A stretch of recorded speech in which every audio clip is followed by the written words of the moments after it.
Hi everyone. Before we go into our discussion, we have about 50 minutes. I just want to state, I guess, the obvious really, which is just to say thank you so much, Holly, for making such a powerful and important film. And thank you, Geraldine, for being part of that and for all the work that you've done for so long. Just needed to be said. So we're going to start by just going around our panel briefly for them to introduce themselves and just say whatever they want to say about the film. It'll be different from someone who's made it and been in it from someone who hasn't, but whatever people want to say just to kick us off. And then we'll do some discussion based on questions from yourselves, and we'll take it from there. So it feels right to me if we ask Geraldine to go first and then come to Holly, and then we'll go on to Dr. Alison Fixsen and Dr. Valsa Madhava. So over to you, Geraldine. Okay, well, we all know who I am then, I guess. And so, I mean, I've been off of the drugs for many, many years now, but as much as I've gone on with my life, we all do go on with our lives. But I did have a podcast. I still have it. I just have to get back to it one of these days, called Benzodiazepine Awareness with Geraldine Burns, where I try to give some of the most hopeful stories for people to hear, because the documentary was so important. And then afterwards, you still want to hear success stories. So I felt, I started that back, I think, in 2018, right before I found out my husband was sick. So we don't make a lot of videos. So that's basically my life. I mean, I'm a grandmother now. I went from being a 33-year-old when I got put on Ativan to I'll be 70 in a couple of weeks, and I now have 2 grandchildren. So life goes on. Thanks, Geraldine. Holly. Well, I haven't seen the film in a while. I'm so busy with outreach that I can lose sight sometimes of everybody's stories, getting to know these people so well. And it's still wretched to see what was happening to people then and is still happening now. So I do remain committed to different aspects of outreach and change. And we need more support in that direction, more people. The numbers need to grow, because we are finding, when we can show the film, when we can have conversations with people and bringing in evidence, people are ready, even policymakers are ready to accept the need for change. Also, would you like to introduce yourself and say what you thought about the film? You're on mute, Valsa. There you go. So my name is Valsa Madhava. I am a medical doctor. I am licensed in the US. So I'm a board certified internist, an addiction medicine doctor, and a functional medicine practitioner. I have a benzo tapering practice in New York, where I use a functional medicine model to taper. This model includes addressing root causes of the difficulties patients have in tapering, such as nutrient imbalances, hormones, and I also look at gut microbiome dysfunctions. So I do testing as indicated. I use a combination of medications, lifestyle changes, and nutrient supplements to support the individual as they're tapering. So I found this film to be deeply moving and, of course, heartbreaking to see so many people losing their lives and also families being shattered, right? And also it's difficult to see how the medical profession is just so stubborn in its ways, not wanting to change, even though there is so much overwhelming evidence that patients are really suffering. It all has to do with the way we practice medicine in the US, where it's standard of care and which is often determined by medical, the medical policymakers who are influenced by pharma. So it's just very, very, very difficult. And the guidelines, even having like benzodiazepine tapering within the addictions arena is very disturbing because it's not an addiction. But anyway, I'll stop there. Thank you. I'll just say quickly, I also found that the sight of those psychiatrists denying that there were any problems after 50 years of knowing that, absolutely just disgraceful. It just made me so angry. Alison, over to you. So thank you. Yeah, I'm Dr. Alison Fixsen. I'm a senior lecturer in psychology at the University of Westminster.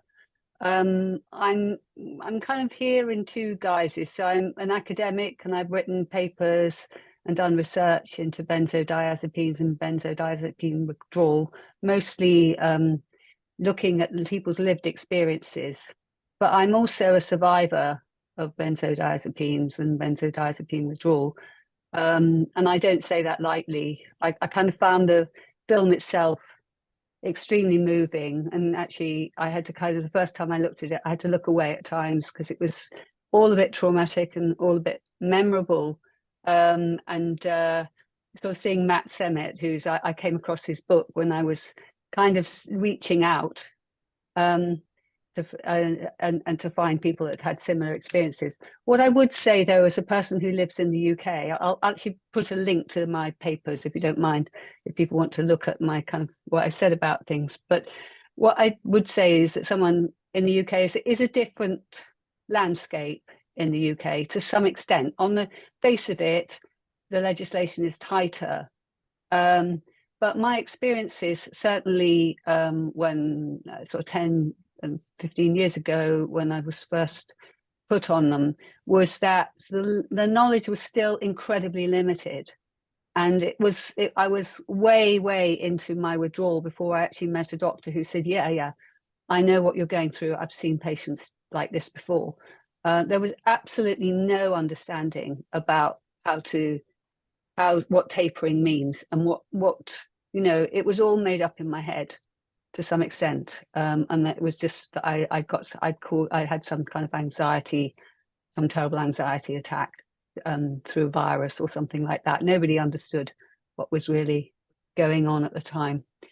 So I would just like to say thank you for everybody who's here, really, and as I say, I'm happy to answer any questions about my work in this area. Thank you all. I'll start with there's a few questions in the Q&A, and I have a couple myself, which we'll come on to. Alison, you were just talking about things being slightly different in the UK. And I think things are different around the world. So that's a question I have from the Q&A here from Andy, who works in Wales for a specific team in North Wales, helping people reduce prescribed medications, which people in the UK will know of this team, and will also know that they are the only team left now, because we had one other service in Bristol that was recently closed down. So to that extent, we're going backwards. Anyway, he would like to know, is the situation improving in the US due to it being on the agenda like this? We can come back to the UK, Alison, but let's Geraldine and Valsa or Holly, or particularly Geraldine and Valsa, do you think things are getting any better overall? Are their services developing, as well as all the online support that people are giving one another? But I'll answer first. I'm going to say, there's still more and more support groups online. But one of the things I think we're seeing now as awareness is coming about benzos, I think it's one of the worst things that's happening. Our doctors are cutting people off cold turkey, which we were trying to, in our legislation here in Massachusetts, to make sure that doesn't happen. So in that sense, I see that as a huge problem. There's still a lot of denial that the drugs are a problem, sadly. And yet there's organizations, the documentaries, books, more books are being written. So I'm going to let Holly and Valsa also answer, but no, I just see more and more people joining these support groups. So are they just learning? But these cold turkey people coming in, I think it's a disgrace. Yeah, there's so many things wrong with how we deal with the benzodiazepines, right? So the addiction model in the US is such that if someone is identified as having a benzodiazepine issue, it's automatically, that individual is still automatically sent into the inpatient setting where they're tapered off within 5 to 7 days. That model has to change. And once they come out of the hospital, it's the detox, addiction detox model, then that's when probably some of the problems comes about, because they may not find a psychiatrist or someone else or another practitioner to renew the medications because they've now completed detox. If they're asking for medication, then that means that they have an addiction issue. So I concur with what Geraldine said. I think there is still a problem of abrupt withdrawals, and that for me, abrupt is even 5 days, 7 days, 10 days. I consider that an abrupt withdrawal. It doesn't have to be one day to the next. It can be even a week, even longer. Yeah. Yeah, a week is ridiculous. Anyway, Holly. Yes, change tends to happen in small steps. And one bright note I can share is that, and some people who have been following the film and our outreach would already have known this, but one of the psychiatrists in the film, Dr. Olivera Bogunovic, who knows that earlier working at McLean Hospital, she just thought she knew that benzos could be difficult, but there was still the buts. And since the film came out, she is now working with us. She more often than not will just state plainly, benzodiazepines are dangerous, because she has seen in her own practice and hearing from lived experience people, that this it's not an addiction model, as Valsa says. It's just, and I think we're all grateful that research has been done to create this benzodiazepine-induced neurological dysfunction nomenclature, BIND. I mean, there have been some excellent steps forward, and there are a million more miles to go. Alison, I cut you off earlier.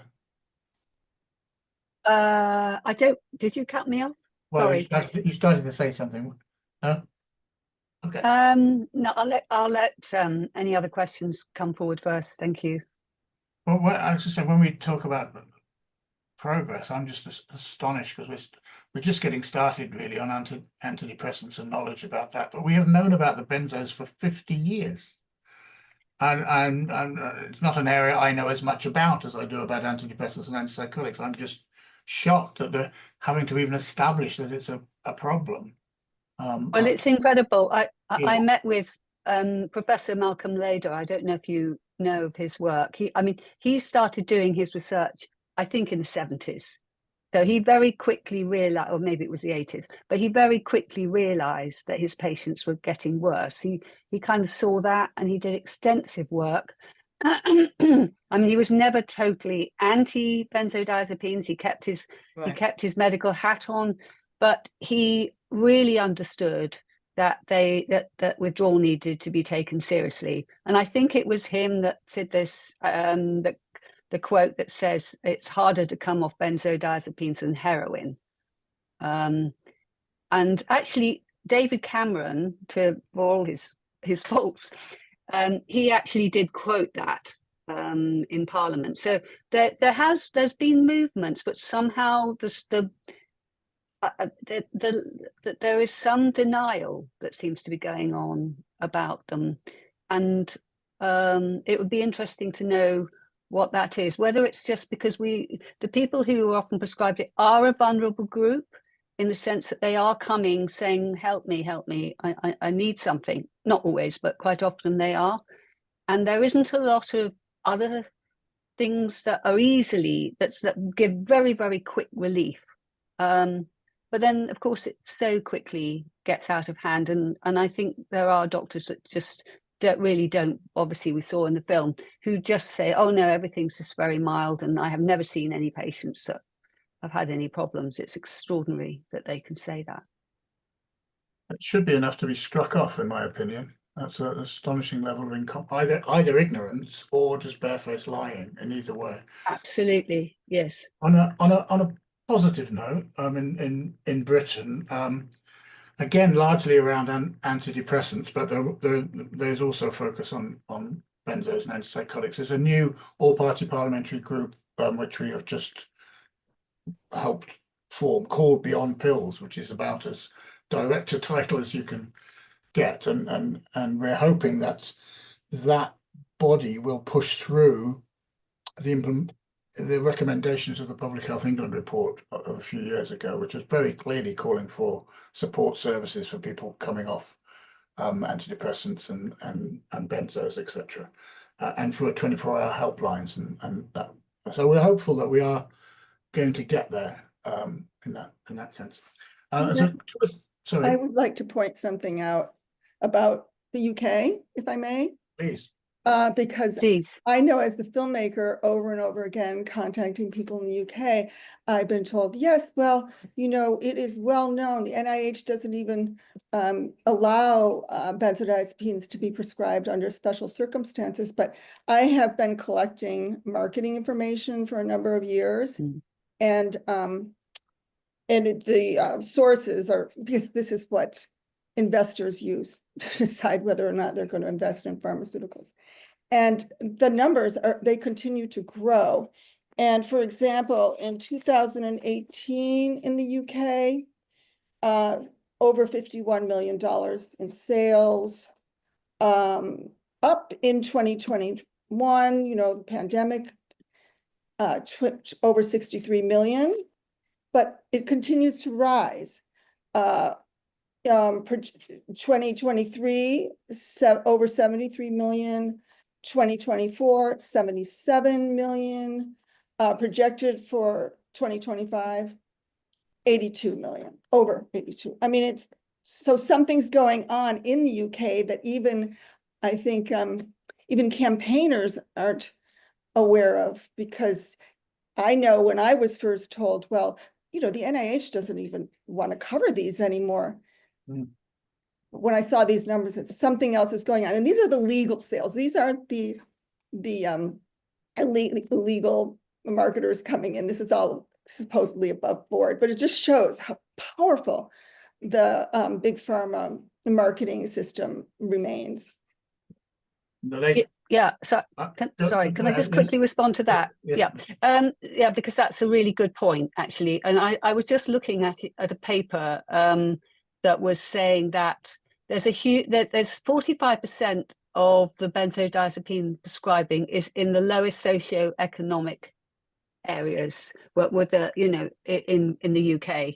So again, we have this kind of social justice, this people being sort of taken advantage, and they're often older populations as well.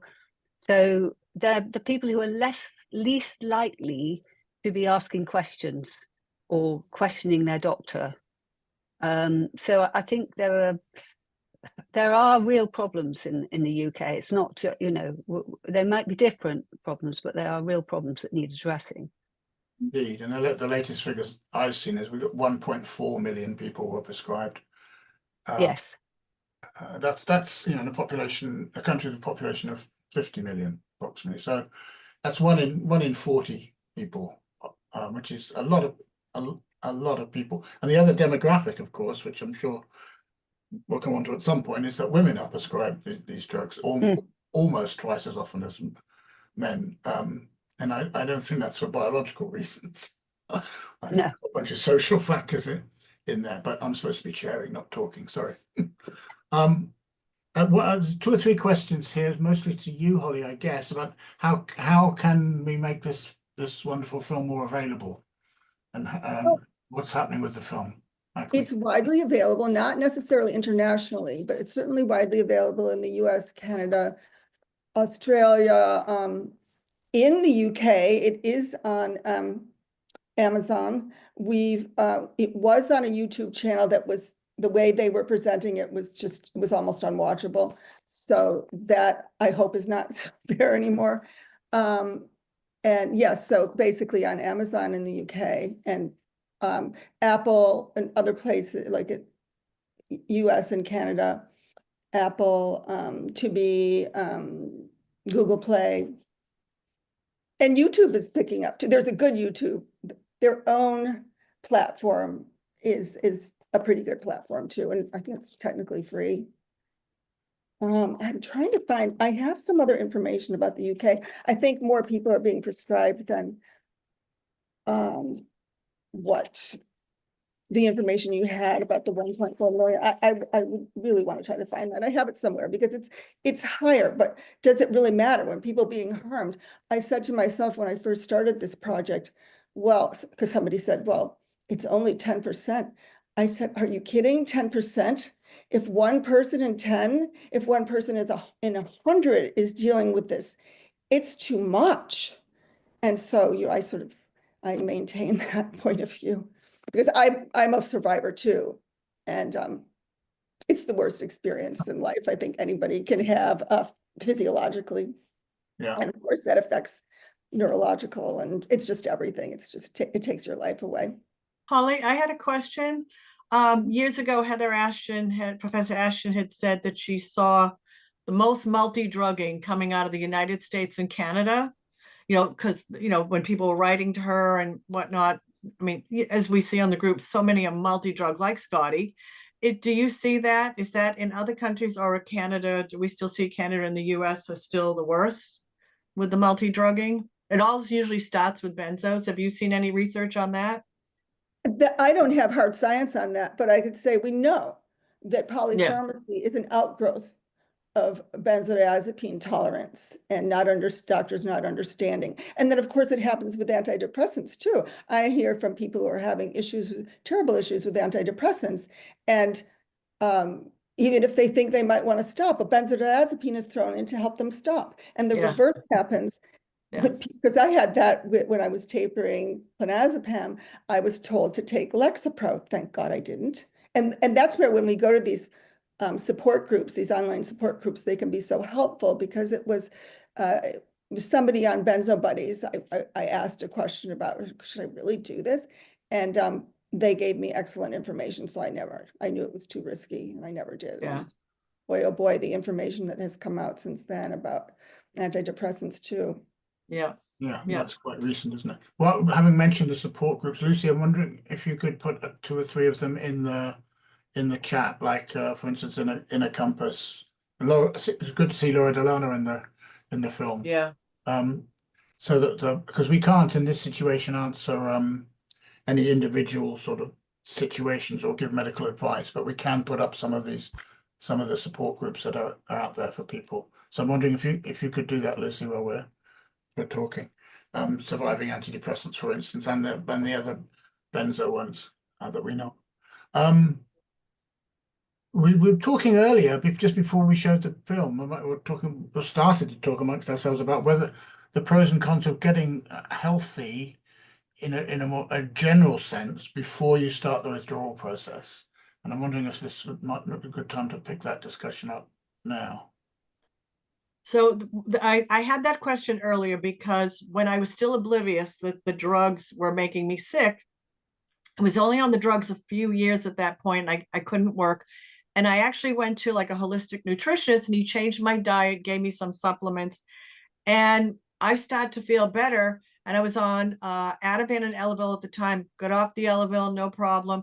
And I started taking myself off Ativan. I don't even know what I'm doing. I'm just off and I'm almost all the way off.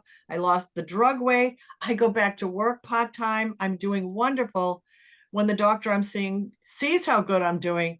And instead of encouraging me, basically is saying diet, nutrition have nothing to do with your health. You need to take Ativan for the rest of your life. And this was just in a 7-month period. I'm eating healthy.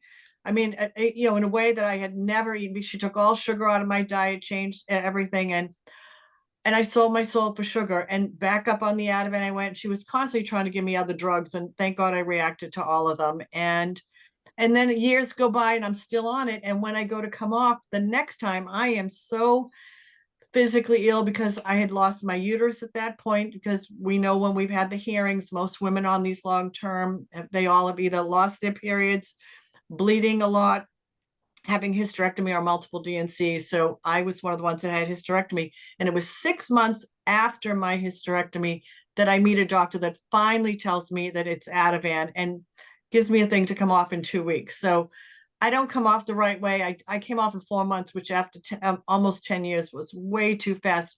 I wish I had gone back to that, or even gone back on that diet and ate healthy first. I don't think I would have. I suffered a long, long time until I then did functional medicine, years off to get healthy.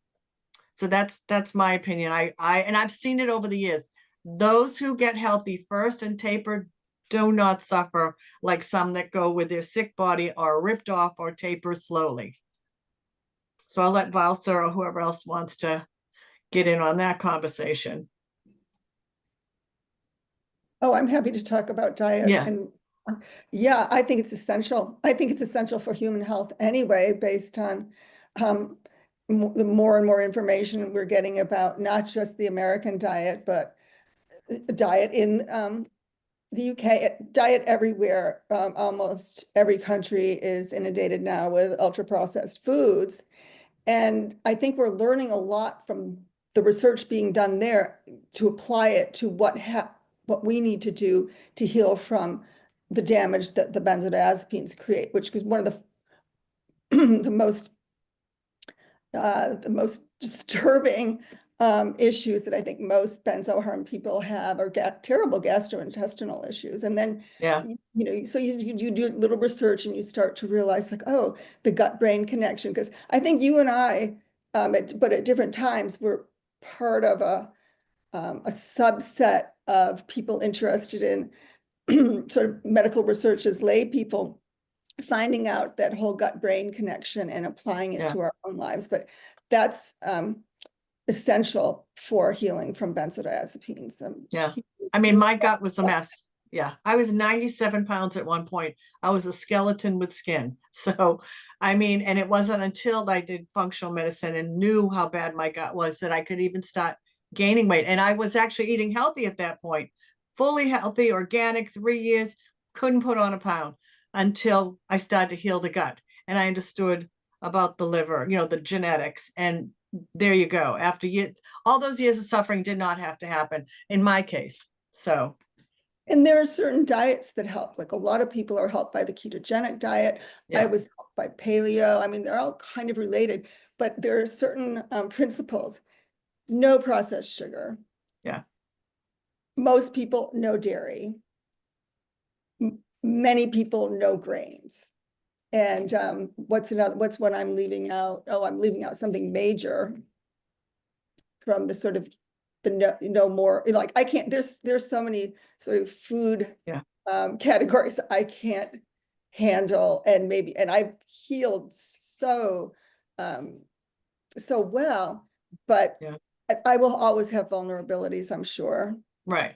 Well, when you look in the film at Scotty or Josh, I mean, when I met Josh, I hugged him. I said, Josh, I used to be like you. I was so thin. I mean, even seeing the film again today, I've seen it many times. I cry every time.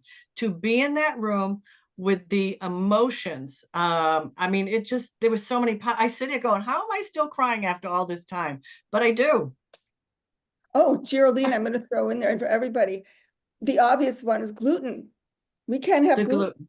And then in the film, when Josh ordered the pasta, it's you're sort of going verite, so you don't go in and say you don't want to order that. But I know that Josh has now, my understanding is that Josh now is also addressing his diet. And he did. He actually called me in 2022 because I was taking care of my mother at the time in Florida. And he called, he said, okay, it's time I start addressing my gut.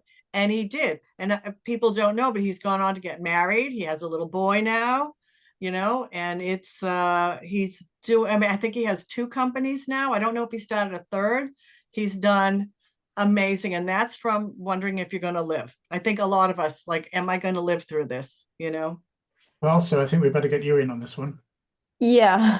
So, I think good nutrition is very important, but I see a lot of patients, as Geraldine was saying, who actually are not even able to eat, and they're very malnourished when they come to me.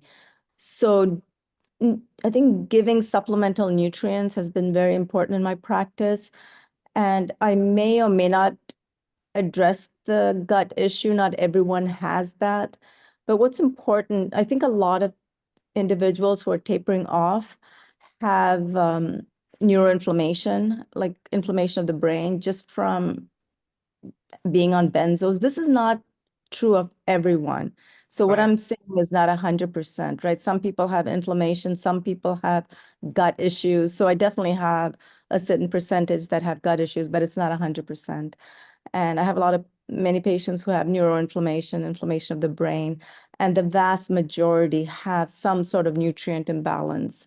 So as we're tapering, so I always taper slowly and try to address the symptoms that they're having as they're tapering. So I think we're able to address many of the symptoms, and so that makes tapering not necessarily easy, but manageable and able to get individuals off without the long-term effects of having been on a benzodiazepine.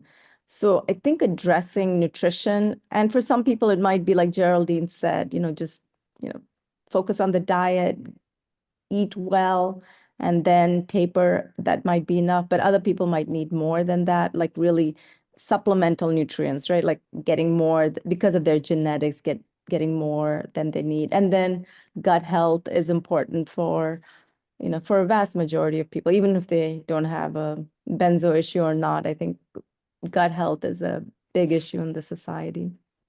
Can I jump in with a question about the speed of tapering? Because you talked earlier about some people are recommending 7 days, which is absurd, I think. But we have learned in terms of antidepressants that not only do you have to go very slowly, or most people have to go very slowly. Obviously, individual variation is the key, isn't it, and flexibility. But is it true, excuse my ignorance, but is it true, as it is for antidepressants, that it's particularly important to go slower towards the end, the hyperbolic, the tapering? Is that true for these drugs as well as for antidepressants? I haven't found that. The patients who come to me, we just have a steady dose throughout. We have a steady decrement. So I have not found that I necessarily decrease the dose. I don't know what the right answer. You might want to look into I've that. been surveying this for years, and I can say we are all different, and the hyperbolic Yeah, yeah. tapering works Yes. so well for I think especially for people who have been severely harmed. Some people can come off quite quickly. It's individualistic, and Valsa practices that way, so it's kind of a built into her practice that's how her patients are being treated. So that's going to be addressed in that way. But you have to. Dr. Bogunovich says this, that she listens to the patient, patient-guided, symptom-based. Yeah. And for many, the hyperbolic tapering is key, but it's not. Alison, trying to come in. Sorry, go ahead, Alison. Yeah, sorry. Actually, I think probably Holly has answered what I was going to say, which is that you kind of have to. And when I first was coming off, I did look at the Ashton manual. It was way too fast for me. So I actually followed my own, a bit of advice that I was kind of given on benzo buddies, but also just kind of my own working out what worked, and kept a very detailed journal. And I think those kind of things, giving yourself some structure when everything else is falling apart or has fallen apart, is really, really helpful. We can be accused of being obsessive about these. So I didn't tell anybody that I was doing this kind of crazily careful tapering. But for me, it was really important because I would just absolutely notice every cut, and you had to be able to ride it without feeling like you couldn't cope with it.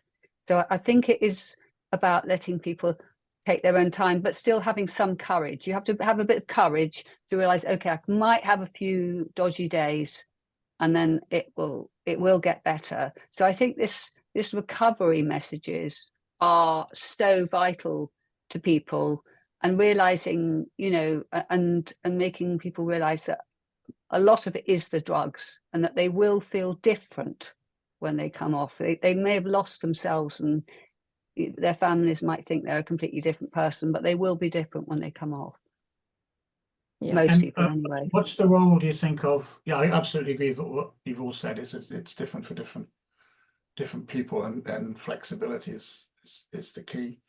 What do you think the role of psychotherapists and counseling psychologists are in the process of as you're coming off? Of course, you've still got the original, whatever the original problems were that you were put on the drugs for, if there were some. I know some people are put on them for no reason at all. I understand that. But for many people, there were some problems that the drugs were supposed to deal with. And those problems may still be there. So you're not only dealing with the coming off process, but there's the emotional and psychological and social aspects to it. So I'm rambling Can on. I? Yeah. Okay. Can I just quickly respond to that from my Yeah. own personal experience?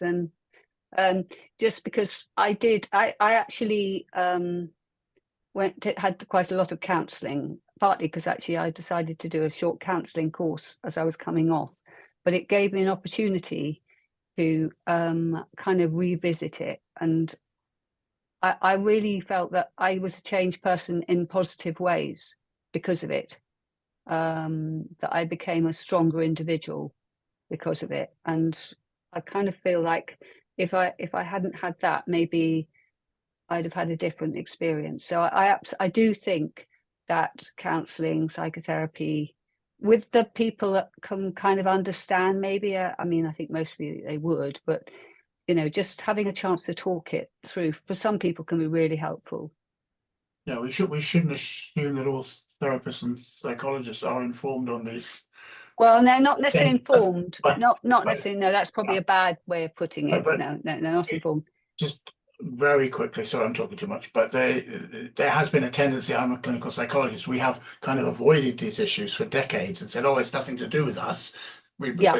That's for the doctor to talk about. So I have just put in the chat a guidance, it's a free document that we wrote a couple of years ago for therapists and counselors about how to engage with clients around these sorts of issues and not to be so scared to get involved. Sorry, but I think Valsa, you were trying to come in before? Yeah, I just wanted to get back to the hyperbolic tapering. I just sorry, want to say that I was discounting it. It's just that I let the patients decide what they want to do. So, you know, some people are so anxious to get off it. And if I can support them through whatever taper, sometimes actually some patients have gone. I usually start at a 2.5% decrement the first couple of tapers if they agree. And then many of the patients, in fact, a couple have actually gone from 2.5%, 5%, 10%, 12%. Wow.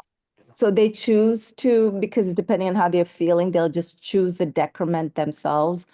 Then, you know, I have patients who go down every week. They'll choose the dose that they want to go down, and sometimes it's higher, lower.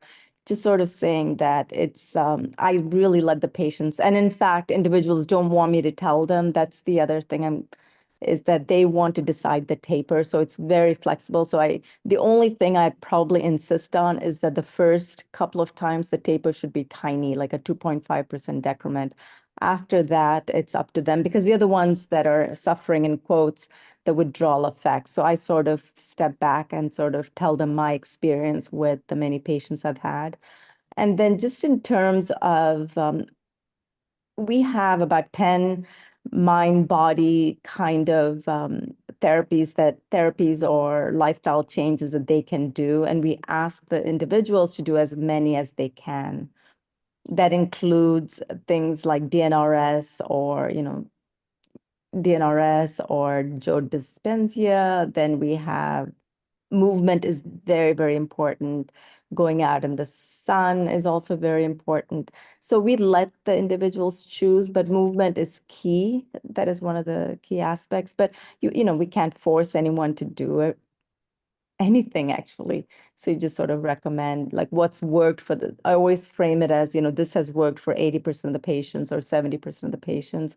And then they decide what they would like to do. Because I think people who come in for benzo tapering, they've been through so much. and they are very sort of resistant, may not be the right word, but they know what they want. Like they don't want to hear from me that it should be a 2.5% or a 5% taper. They're like, no, I want to decide what I want to do. So it becomes a little, it becomes very, very patient-centered. Yeah, absolutely. Makes sense. Just another resource that's out there that people are talking about in the chat is the Maudsley deprescribing guidelines, which should just come out this last year, written by the rather wonderful Mark Horowitz and his colleague, and which is available all around the world. I mean, it's a book, people can buy it. It's not cheap, and that does cover benzos. There's a volume 2 which will cover antipsychotics and others, but that's out there with lots of information in it. We're drawing towards the close now, and I want to make sure there's time for each of you to have your last word. So I'm going to move us towards that. In doing so, can you? There's a few questions about what happened next from the film, like how is the bill doing? What happened with that, and how are the couple of people in the film, how are they doing? If you know, so people are looking for a bit of an update on what's happened since. But I'm going to hand it over to you to say whatever you like, and I'm going to give Geraldine the last word, Holly the second to last word. I'm being a bit controlling now. I hope you don't mind. So I'm going to ask Alison to go first, then Valsa, then Holly, then Geraldine. Just your final thoughts. So my final thoughts are, firstly, that I think this has been an excellent opportunity to bring people together and to share our thoughts and our experiences. It's not a problem, somebody put in the chat, there was a query about whether it's a legacy in the UK. It's not a legacy. These drugs are still around. There is no certainty that they're not going to be more prescribed at some point. And so I think there still needs to be more awareness of this, and particularly in relation to polyprescribing as well, which somebody also talked about. So that's my thoughts about that. Maybe, there still needs to be a kind of a group, maybe I mean, I'm sure you're more, Holly and Geraldine will know more what goes on, but I think there still needs to be pressure and international collaboration on this. Thanks, Alison. Thank you very much. Valsa, you're on mute again. I just want to thank Holly and everyone for bringing greater awareness of the benzodiazepine created problems, to the wider world. So, and also to Geraldine for her lifelong work or decades-long work around this. So thank you, both of you, for putting in so much effort to help people and also to create awareness. Thank you for the work you're doing also, needs to be said. Holly. Well, yes, I think people are interested in knowing what happened to people in the film, and I think it's not surprising to learn that Scotty, last I heard, is just not doing well, sort of hospitalized basically in care. Amy's doing well. She was traumatized so badly. This is another topic, like how this benzodiazepine injury affects people around them. And yeah, there's so much work to do. But work has been happening. Okay, let's talk about, as you can see, Geraldine. She's going to tell you more. She does not have an easy life, but what's nice is, and Geraldine, you will expand on this, you're living such a full life right now, even if it does include a lot of challenges and difficulties. Matt continues to do quite well. He's climbing again. He posts videos sometimes of his wall climbing, especially, and it's extraordinary. and he's older now, and it's, so to see that degree of healing that can actually happen. And I know Paula has continued to come along. Sonia has moved to Idaho and is a licensed psychotherapist, or something. It might not be a licensed social worker, I believe, and with clients. And it's just, so the healing can happen. And I just want to quickly say, what I've seen with so many of the people who are more successful with the true healing process is that they do change their lifestyles. We've already talked about diet. Diet tends to have, I almost want to say, everything to do with it. Learning how to cope with anxieties, difficulties through safer practices, meditation. Somebody mentioned energy healing. There are modalities that are just safe. For me, meditation has been huge. And getting out into nature and surrounding yourself with as much positivity as possible. And we live in very challenging times, tough times, and just trying to maintain some sort of bubble of safety. And I just want to say one more time, please, please understand, not the benzodiazepine prescribing, the benzodiazepine injury, along with other psychotropic medications, is a huge, huge issue in our lifetime.